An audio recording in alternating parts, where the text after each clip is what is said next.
Hello class seventh. आज हम लोग क्वेश्चन आंसर्स करेंगे आपके फर्स्ट चैप्टर का वेयर व्हेन एंड हाउ। तो इस चैप्टर में हमने पढ़ा था कि हमें हिस्ट्री क्यों पढ़नी चाहिए, मिडिवल हिस्ट्री की क्या इंपॉर्टेंस है हमारी हिस्ट्री में। इसके अलावा हमने आर्कियोलॉजिकल और लिटरेरी सोर्सेज के बारे में पढ़ा, बायोग्राफीज़ ऑटोबायोग्राफीज़ के बारे में पढ़ा। अब हम कॉइन्स के बारे में पढ़ा, मॉन्यूमेंट्स के बारे में पढ़ा। आप लोगों ने, मुझे उम्मीद है कि आप लोगों ने ये की टर्म्स अपनी नोटबुक में कर लिए होंगे और ये जो माइंड मैप है ये भी आपको अपनी नोटबुक में ड्रॉ करना है। ओके, अब ये एक्सरसाइजेज देखिए। तो fill in the blanks, matching and true false आप लोग अपने आप खुद करेंगे और इनके आंसर्स हम लोग ग्रुप पर टैली करेंगे। आप सब लोग अपने आंसर्स लिख कर भेजिए। ये तीनों चीज़ें आपको नोटबुक में करनी है। ओके, ये ऐसा नहीं है बुक में करके छोड़ देनी है। Fill in the blanks, matchings and true and false आपको नोटबुक में करने हैं। ओके, तो चलिए अब हम लोग डिस्कस करते हैं question answers. Okay, so our first question is Which region of India was described as Hindustan by Minhaj e Siraj. तो मिनाज ए सिराज ने हिंदुस्तान किस एरिया को डिक्लेयर किया था, किसको डिस्क्राइब किया था? तो देखिए ये किया था to describe Punjab and Haryana and the lands between the Ganga and Yamuna. तो पंजाब हरियाणा वाला पोर्शन और जितनी भी पोर्शन आपका आता है गंगा और यमुना के बीच में, उस सबको उसने हिंदुस्तान डिक्लेयर किया था। उसने हिंदुस्तान को डिस्क्राइब उस एरिया को किया था। Now, what is epigraphy? The study of inscriptions is known as epigraphy.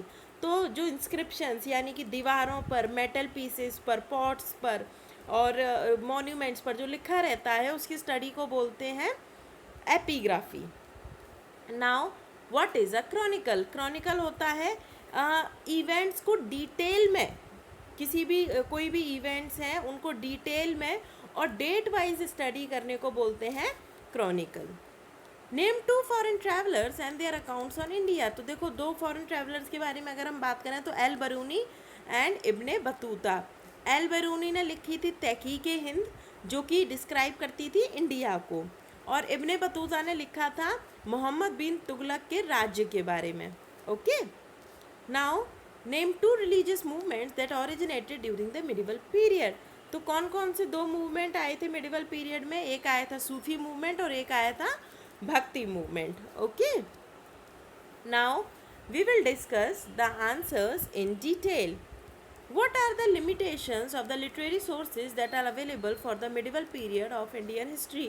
तो क्या limitations हैं इसकी? भाई literary sources हैं हमारे पास, फिर भी इनकी limitations क्या हैं?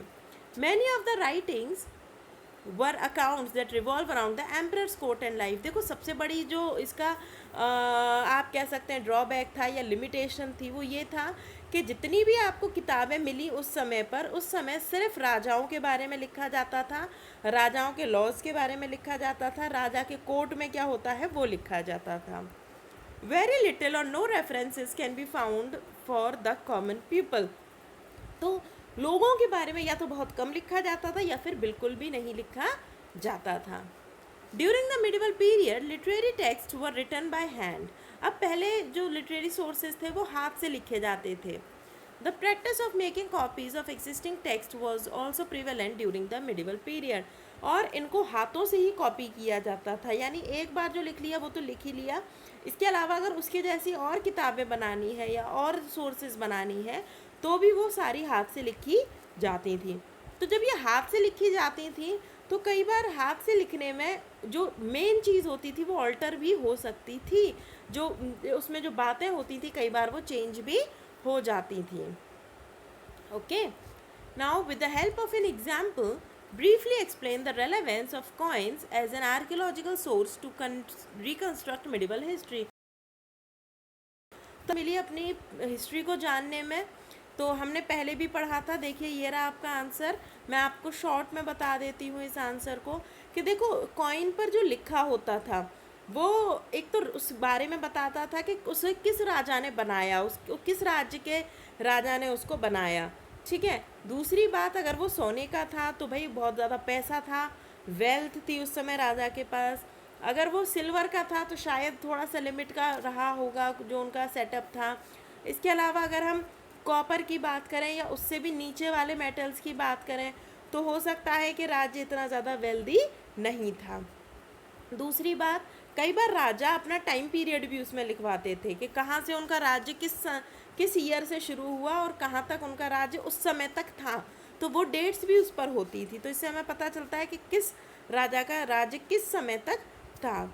इसके अलावा हमें ये भी पता चलता है कि अगर वो सिक्के कहीं दूर जगह पर मिले हैं तो इसका मतलब है कि जो उसका व्यापार था वो काफ़ी दूर दूर तक था। ऐसा नहीं है कि सिर्फ उसी के एरिया में उन कॉइन्स को यूज़ करते थे।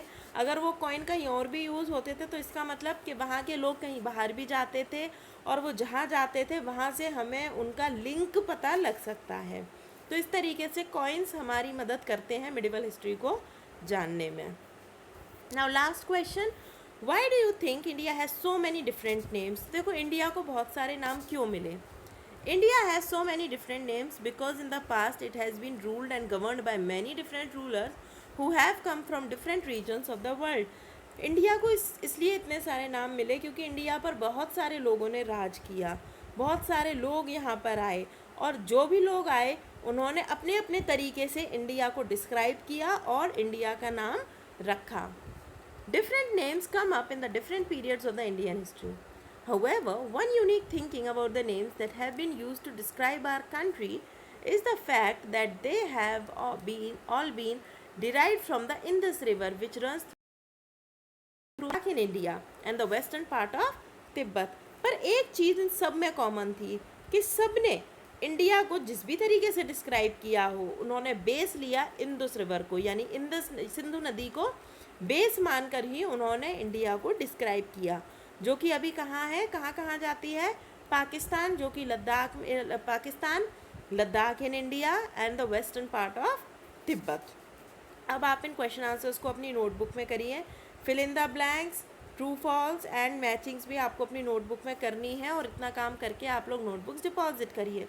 Okay, till then bye.